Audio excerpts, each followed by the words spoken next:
All right, welcome to another episode of Canon Calls. I'm your host, Jake McAtee, and this week I had a special guest named John Higgins on the show to talk about his YouTube channel, which is The Bible is Art. We talk about how to get more out of your Bible reading, and that the takeaways and edification doesn't just come from the epistles and in the imperatives of do this or do that or don't do this, don't do that. But as the Proverbs say, God has hidden things, and it is the glory of man, the glory of kings to search things out. As the discussion went on, one book off of the canon shelf that I wanted to recommend to you guys was called Angels in the Architecture, A Protestant Vision for Middle Earth. This book came to mind as a very practical outworking of what Christians view as beauty, and beauty in the everyday. The Middle Ages and Reformation began a conversation about truth, beauty, and goodness. Modernity and postmodernism tragically interrupted that conversation, and modern evangelicalism has often simply echoed the hollowness of our modern culture. But we can do better. Sadly, many Christians, while continuing to believe in the gospel, have become just as blind to the beauty of the universe and the need for a culture in which that beauty is recognized and cultivated. This book sketches a vision of the medieval Protestantism, covering such topics as creeds, poetry, history, the church, feasting, and storytelling, and they are to be found in the Christian faith alone. You can get Angels in the Architecture at canonpress.com. I really can't recommend this book enough. So, without further ado, meet John Higgins.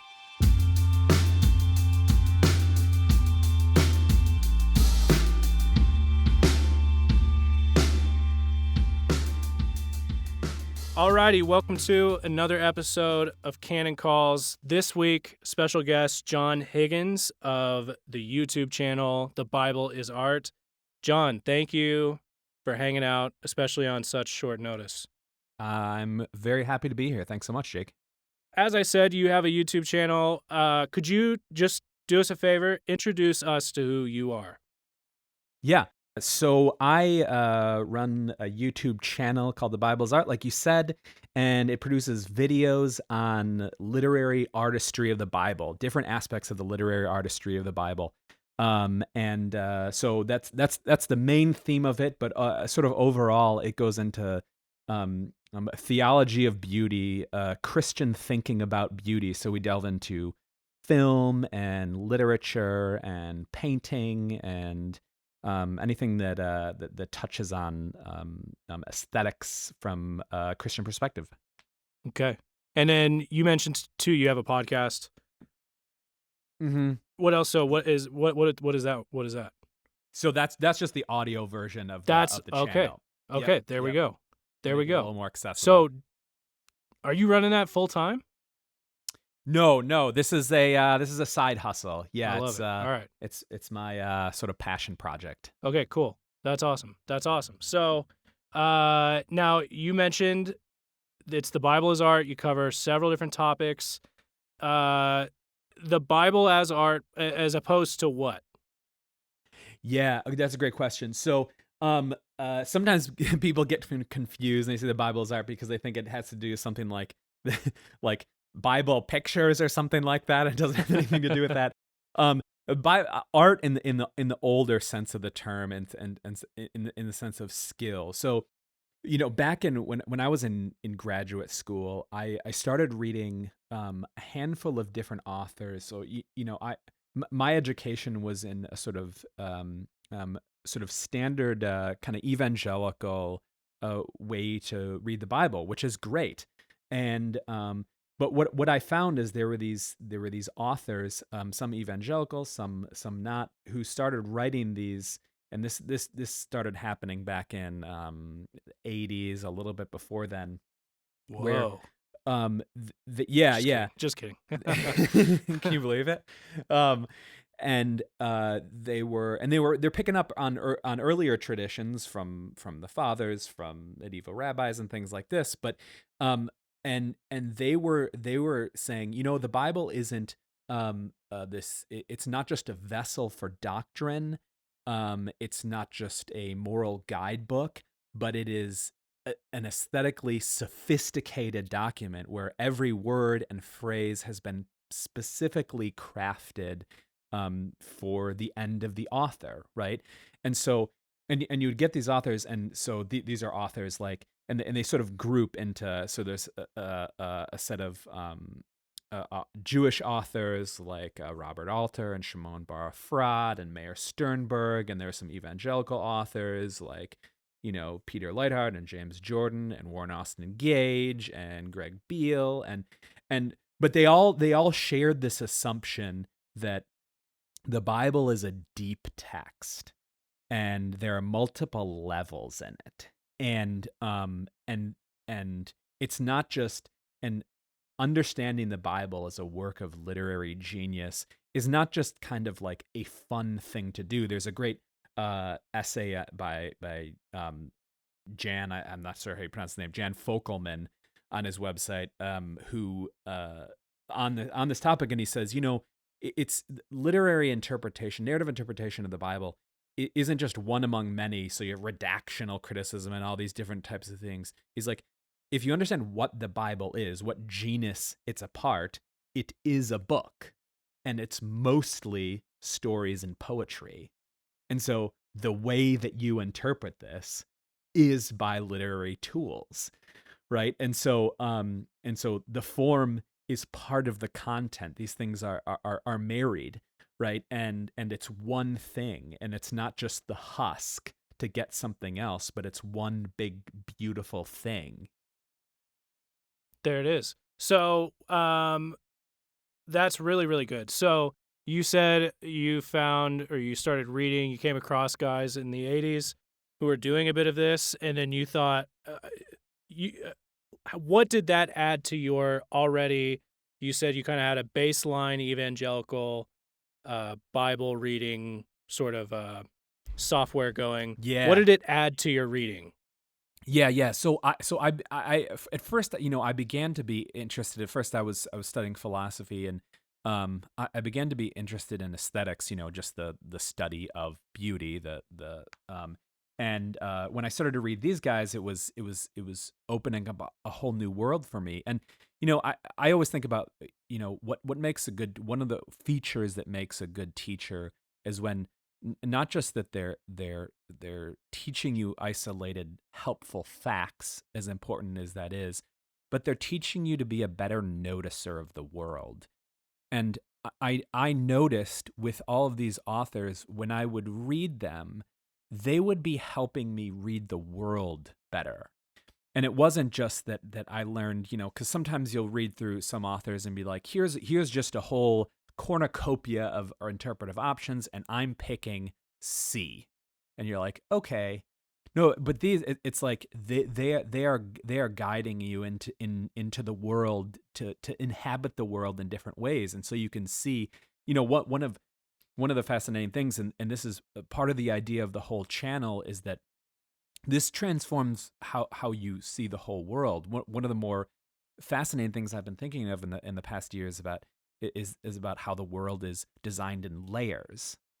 So if you go to college and you sit down at the registrar and she's like, hey, what do you want to study?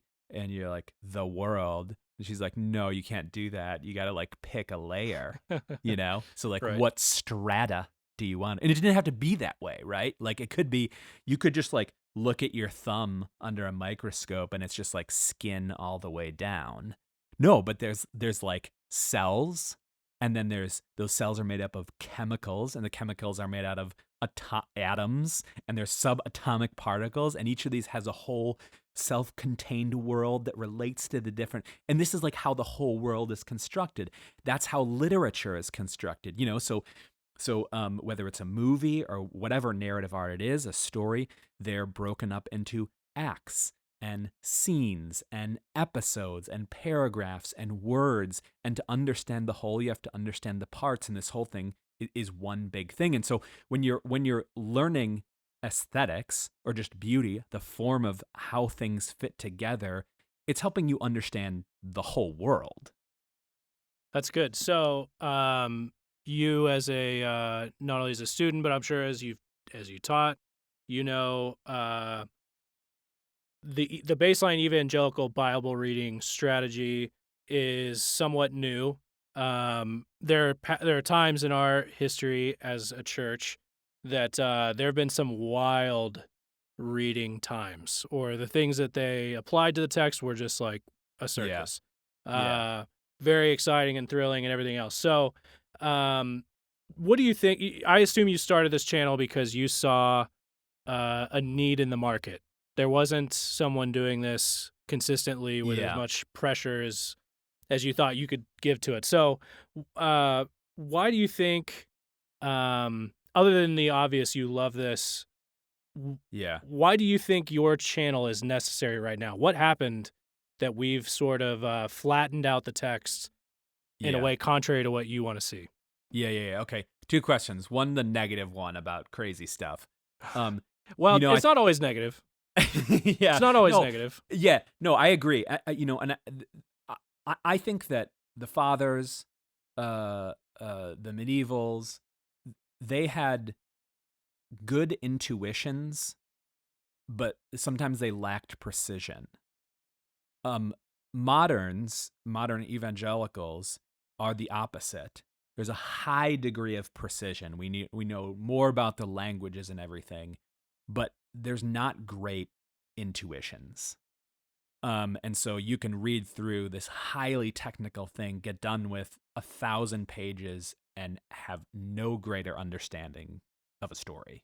You know, um, As many Greek so studies as you want, and you still don't understand the simple plot. yes, and it's fascinating how many of these questions I just last week was preaching on the story of Ananias and Sapphira, and as I was preparing, it's like I'm going through here, and this is going to start touching on the second part of your question, like why is this a need? One is that the first thing is what you said. I just have an aesthetic love for this. I just find this the most thrilling and fascinating thing about the world. But the second thing is that I found that there's a big a practical push in a lot of churches, and a lot of pastors feel this pressure to what I really need to do is to give the parishioners a list of things to do, right? And so like a sermon is completed once I have provided this list of things to do.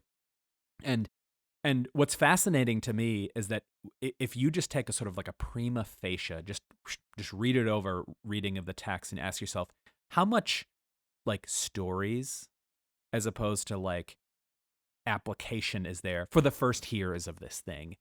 And the wild thing is that there's actually not tons of direct application. Much later when you get into, the epistles, but you think about Genesis, Exodus, Leviticus. These things for the first years, they're not telling them to doing things. They're stories from the past, right? It's just like 10 steps to preserving your race with Esther, Yeah. But I think there's this like really fascinating like theological and ethical point to that, because and I kind of think that the Bible is like one big ewe lamb story with David and Nathan, right? So it's like, David sins with Bathsheba, Nathan comes to him, and what does he do? He tells him a story. Why? Well, presumably because commands would not be able to access David at that point.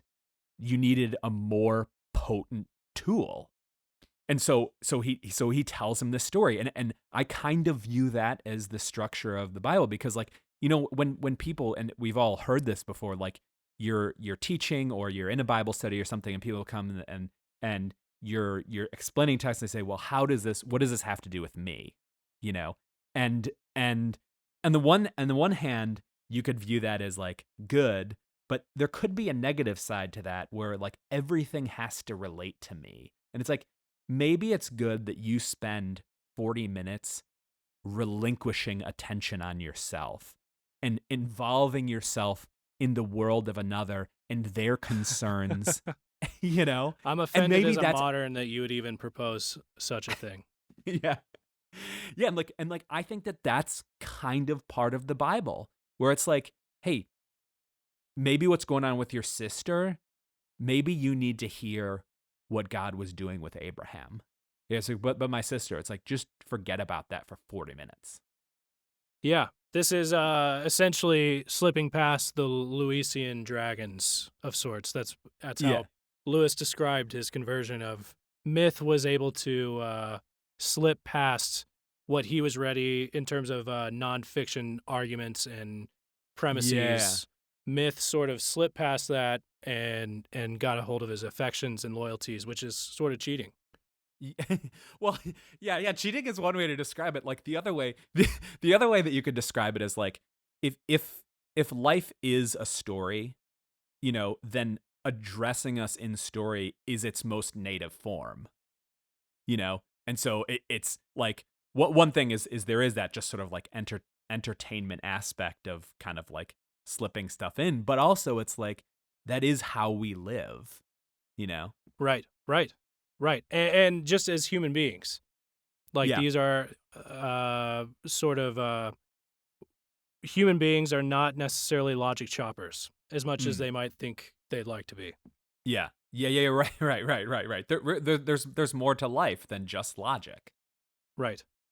So maybe this will resonate with you a bit as well. So coming up as a young man myself, I was a total mark for the young, reformed, and restless because I grew up in a non-denominational church, and largely the preaching wasn't.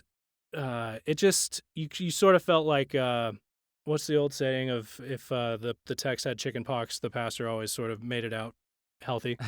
It wasn't that it was bad. It was just, and I don't even know that it was overly practical, but there just wasn't a lot going on. Nothing, and there was nothing that was said that just inspired me to go read that or what have you. So then the young reformed restless happened. I was like just north of Matt Chandler's church.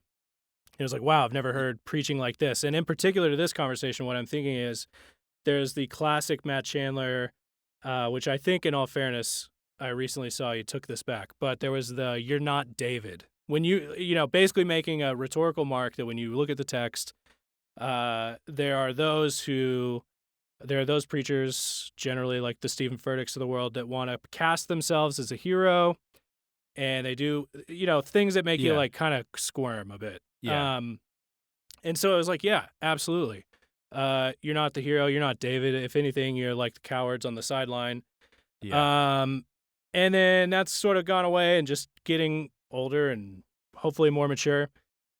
You kind of think to yourself, if there's something to that, though, where you say, if you want to be anybody in the story, let's not strive to be the cowards. Yeah.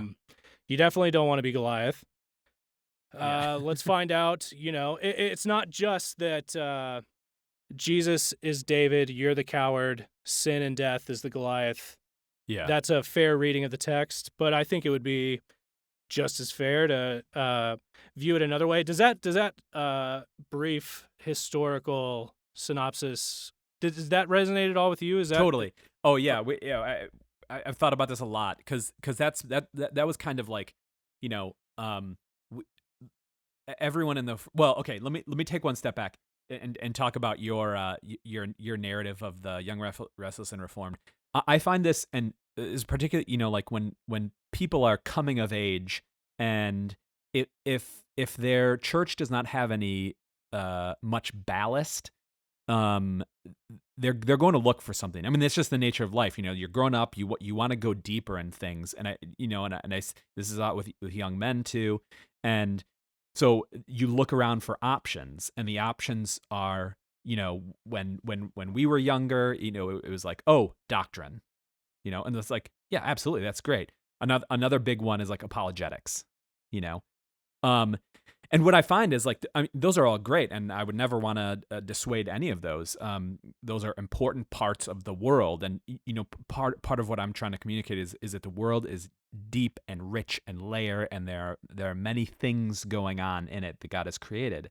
And but one thing, the important thing about understanding the Bible as it is, as a deep, rich literary art, is you can apply that same level of intellectual depth and rigor to the text itself. It can withstand that. It has resources there for you, and I think that this also allows people to read more of the Bible than just Paul, which I found myself in that situation where for years of just because I was the same as you, just like reading Paul, Romans over and over and over and over and over and over again, is that I found myself incapable of really understanding most of the Bible, and That informed Paul's letters. yeah, exactly. And what's fascinating is it's like you take like allegory, which has become a curse word amongst evangelicals, or at least negative, I should say. And I'm like the I think the only use of it in the Bible is with Paul, and he's using it in a positive manner. Right. And it's not that it's like, of course I'm being a little facetious, right? But like, No, that's true though. That's true. and Not an easy text either. no, but it's like, but there's something else going on, and to your point about especially in the Reformed world, of which I count myself a part, that thing about don't ever take these characters as examples for character. They're all pointing to Jesus. Well, they're obviously pointing to Jesus, but it seems exceedingly strange to say to an author that this author in no sense wanted you to emulate this character at all. Or consider his qualities, or Yeah. it's But like I said, that was so for some reason rhetorically powerful in the moment. Yeah. Well, and perhaps that was when like different authors and different truths hit you at different times, and so maybe that was just like an important thing at the time. But yeah, I think it can be overblown, and understanding the text as literary rich just means you're paying attention to the surface of the text, whatever it is. And the fascinating thing is that it's frequently very surprising. And I just recently did a video on Zacchaeus, and it's like you've got all this stuff about like, what's this stuff about going up a tree and going down again? Yeah. What is that? Right. It's like and we normally think about it as like these are fun details. They're filling out the scene, but the Bible is very sparse on details. It's not like Victorian prose that has a lot of scene setting. All of the details are adding to the thesis and themes of the author in interesting ways. What I'm curious about actually is when someone, I've noticed this in myself, when I try to pass on a love for the text like you are exhibiting currently to someone who doesn't, it's interesting. It kind of, I feel like at times I get a reaction that's sort of like what I get when I try to give a love for poetry to someone, where someone gets quickly annoyed with, or a sort of distrust with the text, where it's like, I don't want to read poetry because it's like the author's sort of withholding something from me, is the premise, and I don't get it. And now I feel like we got beef, me and the author, and he's sort of being a jerk. I've experienced that when talking about how to read the text, to read the Bible in a certain way. What has been your reactions to your channel? I assume they're positive, but have you experienced anything like that?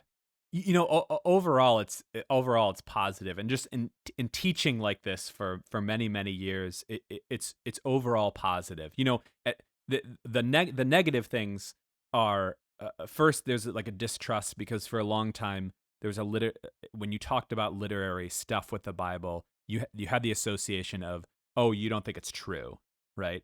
Well, in most of the settings, everyone knows, well, yeah, obviously it's true, but it's also beautiful. Right? And why would you expect anything from our God? When you look at what he does, like what would you expect it to be? Would expect it to be precise and beautiful and layered. It's like, yeah.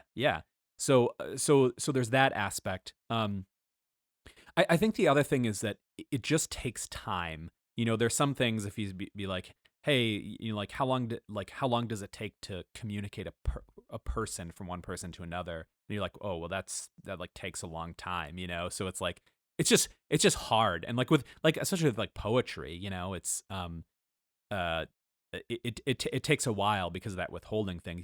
The fascinating thing, I think that is the the aspect of there's a proverb that says it's the glory of God to conceal a matter, but the glory of kings to search a matter out, um which is just amazing. I did a video on the whole book of Proverbs where I talk about the whole narrative thread of Proverbs. And what's fascinating is that as you go through Proverbs, you get increasing complexity.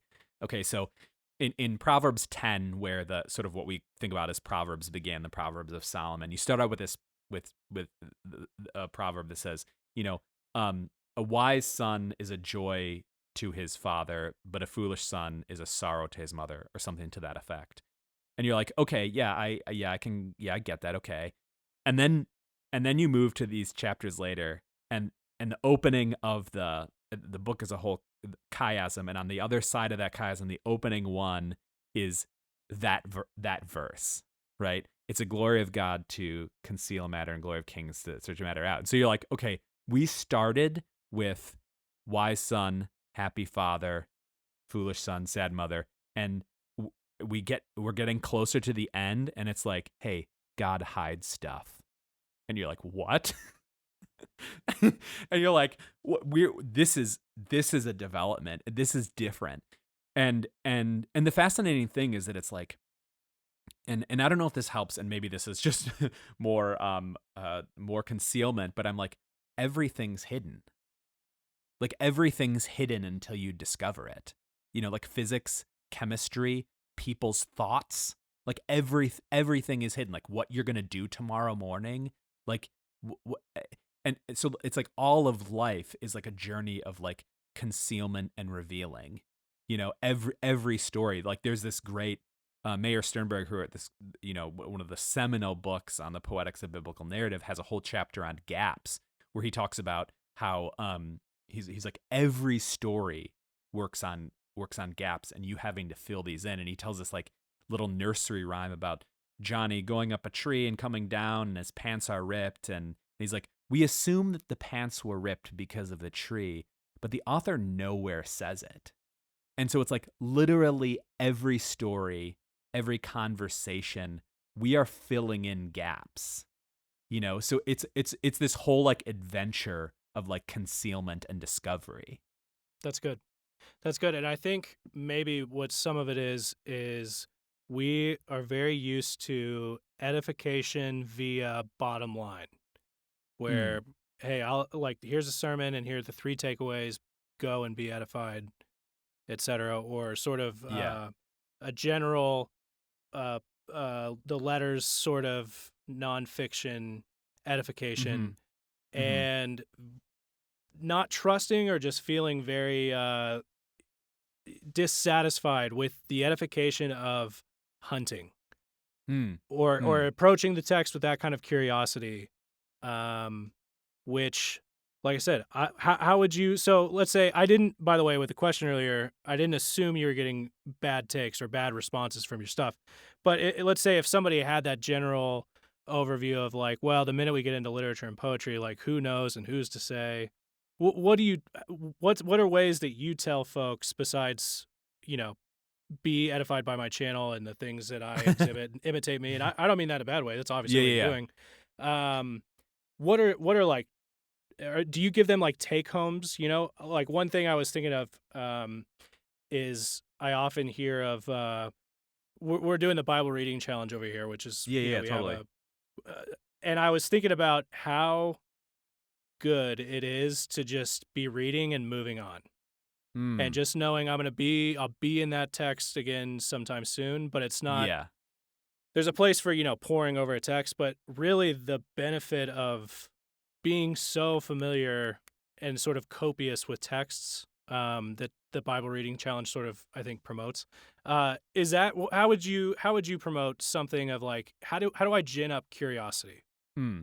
Yeah, I mean, okay, two thoughts. One is, like a lot of beauty is self-evidencing. And so if you go to the Grand Canyon, or my wife, who's beautiful, Sure. and you're like, "Hey, can you be like, look at this?" And they're like, "Yeah, I don't get it."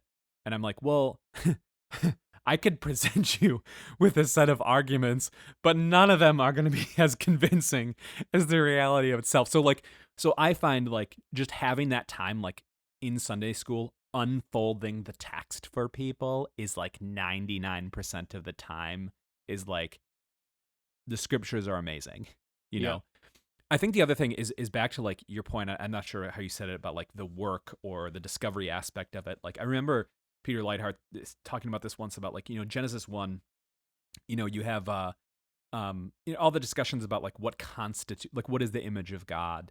And he's like, let's just like table those for a second, but let's just like if we're in the image of God day 6, what has God been doing up to that point? And you're like, well, he created everything, and then we start with like dark water covering earth, and it's like day 1, we're like turning lights on, and we're separating light from darkness, and that's good. But apparently that wasn't good enough, because we got a next day and we want to make something even better. And so he takes hold of creation, he moves it around, separates, brings together, good. Apparently that's not good enough, right? So it's this like series of like grabbing hold of the world, transforming it in certain ways, making it better, more glorious for God, for man, and doing it again. And what's fascinating is, like you then get the garden, and then it's like, I want you to go into the world, I want you to subdue it and rule it, which assumes that the world is not subdued and not ruled, right? Yep. So it's like Right. not finished.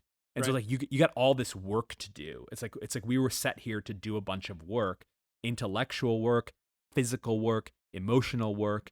And so like and that's just like the fundamental thing about everything. We're supposed to like take this thing apart, put it back together so that it's more glorious for God and man.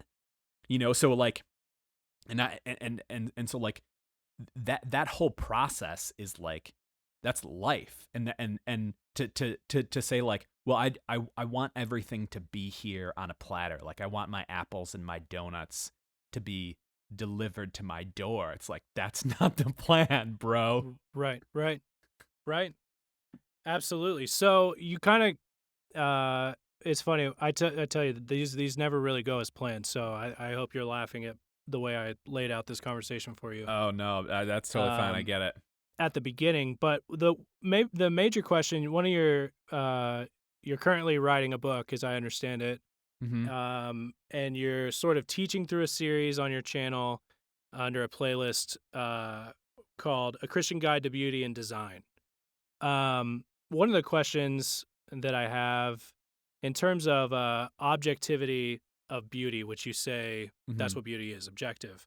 Um, the stakes to this conversation seem very interesting. And if someone were to go and check it out, which I hope everybody does, um, this is not a bottom rung uh, class discussion. I would say this is a bit elevated in speech, elevated in concepts and ideas. I think which you do a great job of uh, making plain, but it is an insanely practical issue. It seems, if I were to recommend this to somebody, uh, or even just get into discussion about what do you like, what do you find attractive. That's a very personal thing to someone. If somebody were to tell me that kind of thing, Mm-hmm. it's a weird question to ask, but it's a very personal thing. And then if I were to say wrong, it's very interesting. And it seems as a conclusion that if God is beautiful and God has opinions about what is beautiful, it's possible to fall on the other side of that in terms of saying, nope, I don't like that. I like this. How has that discussion gone for you, and what's the feedback been like, and maybe how did you even get into this? Yeah. Okay, so now we're taking one step up, right? So Right. like I said before, like I'm I'm interested in beauty in general, how it applies to all of creation, whether it's literature or whether it's music or art or architecture. And I work in design, and what was fascinating to me is that I used to teach high school, and we had our seniors did a senior thesis, and so I had each of them tackle a Christian view of X, mathematics, and one of them was beauty. And as I was hunting around for literature, I found that there was a lot of books that were, especially this has been a concern as of the last 10 years, but they're very abstract. And so you would just talk in general about beauty, but it wouldn't say anything really in particular about beauty. Or it's like, well, I'm kind of interested in the thing. Like, tell me what is beauty, And what was fascinating is that, I had these two worlds of my theological background and then the practical, my background as a designer. And what's fascinating is that when you open up these all the textbooks, the design textbooks, you just have like a list of aesthetic properties, right? Like unity, diversity, hierarchy, scale, proportion, right? And they're like very universal. So it's like if you're in a design shop, or you're in a design team at a company or whatever, and you go to your art director and you have a brochure or whatever, it's like you're going to go in and he's going to say, well, the type's good here, but the contrast is bad here. We need to do this, and there's too many choices here, right? And these are going to be accepted just as much as if you work at Boeing and you have Newton's 3 laws of gravity and how to do differential equations, and that's accepted. If you were to come in and say, oh no, you see, I did this different because I disagree with how you calculate a differential equation, they wouldn't be like, enter into a discussion. They would be like, oh, this guy, like, maybe he didn't go to school, or like, he's just like way off base. He's not an engineer. And so like I had these two colliding worlds, but I couldn't find anything that just seemed to me to be absolutely obviously clear propositions about beauty, about how it exists, because God exists and he's objective. He's the source of all things. He's the source of truth, beauty, and goodness. And we spent a lot of our time as Christians, especially in the 20th century, defending the objectivity of truth, the objectivity of goodness, that is right and wrong. But we haven't spent a lot of time, and there's been a lot of acquiescence to the belief that, oh no, beauty is not objective. And it's not subjective, it's just all subjective taste. And so I think it's super important, and especially like talking with people, it is shocking, how many people you can talk to, just normal Christians who would agree with the objectivity of truth and beauty, these two other transcendentals. But when it comes to the beauty, it's just like, oh well, no, that's like completely different. And you're like, wait, what? And that's in contrast, like I said, to if you're actually in the design world, it operates with these operating objective standards. Now, of course, if you were to talk to them, you say, well, no, but if you actually look at how they live, right, they live as if these are completely standard objective things that everyone has to abide by. Yep, exactly. Yep.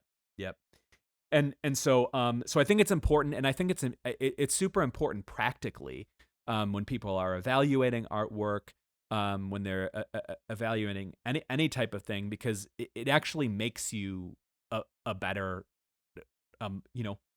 child of God to be working in the world. Because the other thing about this book is that it's about visual design, but it touches on everything, because things that are beautiful, there's transcendental properties, right? Like, for instance, unity and diversity. both of these things, for something to be beautiful, to be well designed, it has to have unity and diversity, and that's true in music. It's true in graphic design. It's true in architecture. It's true in all these things. And the reason, and the other main thread of the book is connecting it to God, right? And so, like, one of the really fascinating sort of confluences of history is that one of the first questions in church history was one of the first questions in philosophical history. So you have the problem of the one and the many in philosophy, understanding how unity and multiplicity and what's primary relate, and the question of how God the Father relates to God the Son, or how multiplicity relates to unity. And so both of these questions, and of course the answer that came down upon is that both are fundamental in God. You have one God and three persons. And so this is a primary theological principle, and that's why it's a primary theological and primary aesthetic principle, right? Because God is beautiful. And so as I'm working through these matters, we're talking about the different properties of beauty, but also how they're grounded in God's nature. That's good. So what would you say then if someone says, well, John, of course, truth, like the objectivity of truth is, of course, absolute. Any Christian would believe that, or else, who knows what would happen after that. And of course, morality, because, if you let that one slide 10 feet, then it's gay marriage and gay whatever. And so all of a sudden, these have very practical things that we can look out in culture and see, zoinks, we don't want that. How would you talk to that person if they said, but at the end of the day,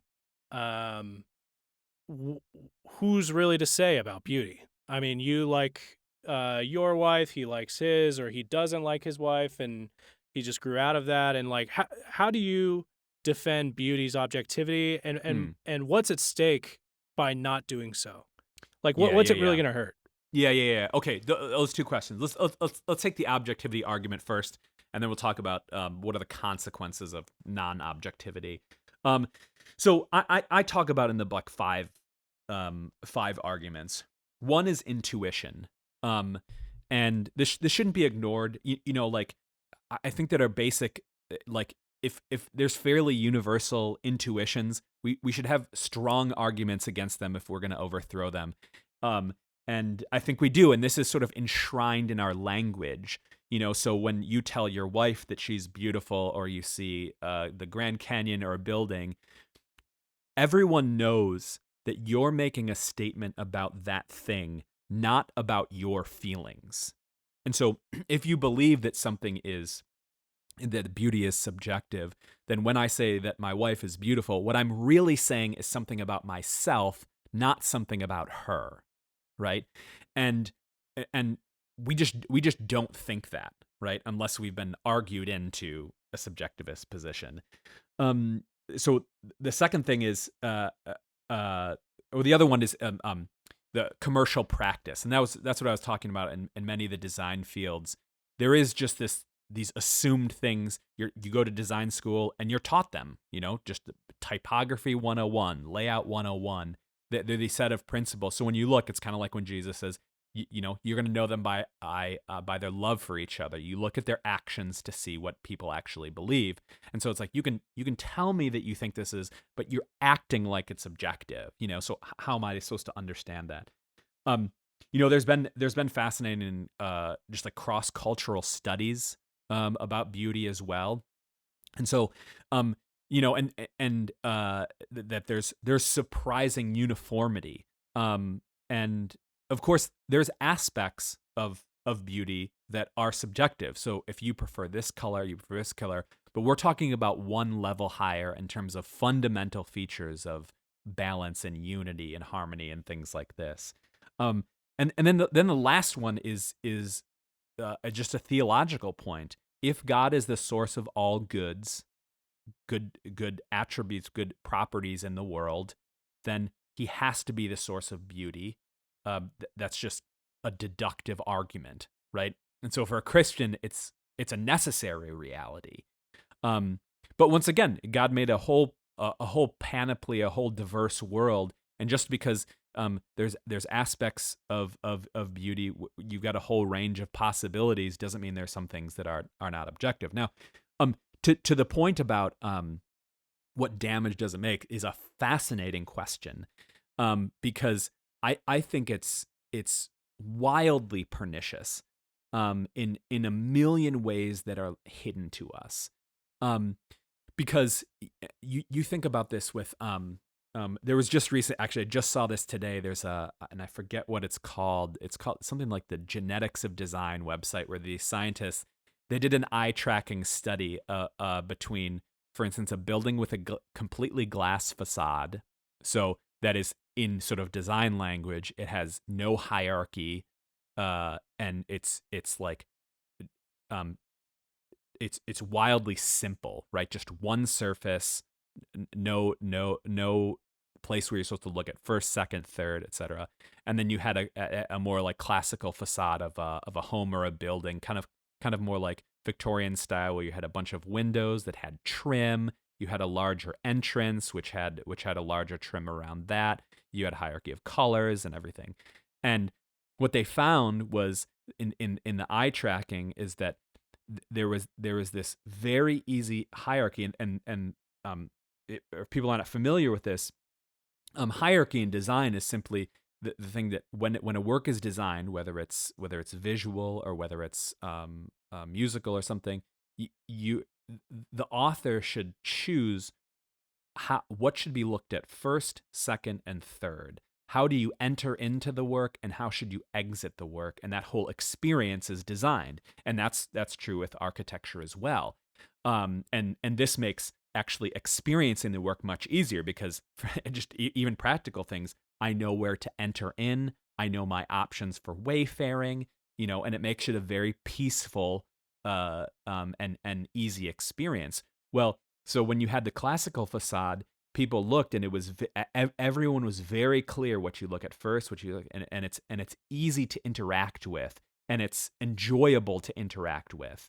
With the glass facade, people were very confused at where to look, and they would look to the edges of the work, and then to the top, and these corners, and there was no intelligibility to it. And so there are sort of 1,000 of these examples when you're not designing, whether it's, like I said, music or literature, without attention to these things, it ends up being either chaotic or boring. And so then we end up filling our lives, whether we're talking about the interior design of our home, or whether you're talking about the types of content that we fill our minds with. And so I'm sorry, I'm talking too long. Let me give one example.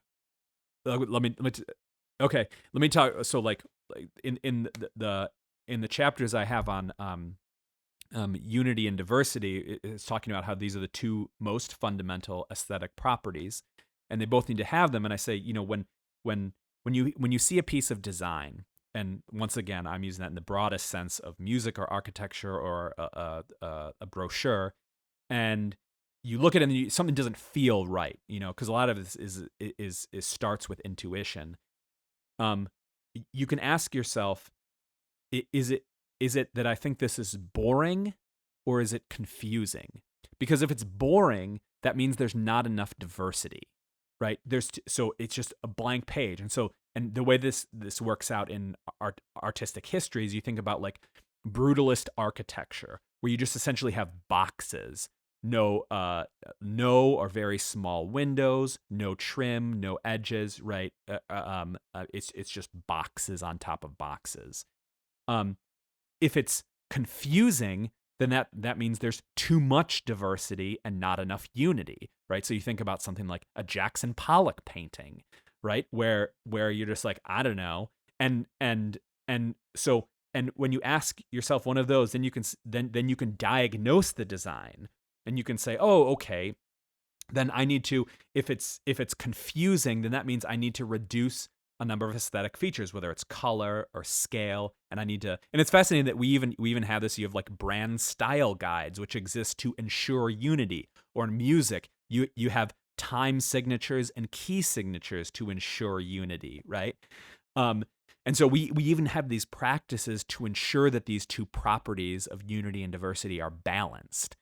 So I think there are tons of ways that we we don't normally think about, but that affect our ways in really really profound ways. Like when you enter into your house and everything you use, there has been 100 design decisions that have gone into making the thing, making your house, making the letter the way that it is, and that can contribute to the beautiful and harmonious way we interact with God and His world and other people, or it can bring chaos and disorder and lack of understanding and confusion.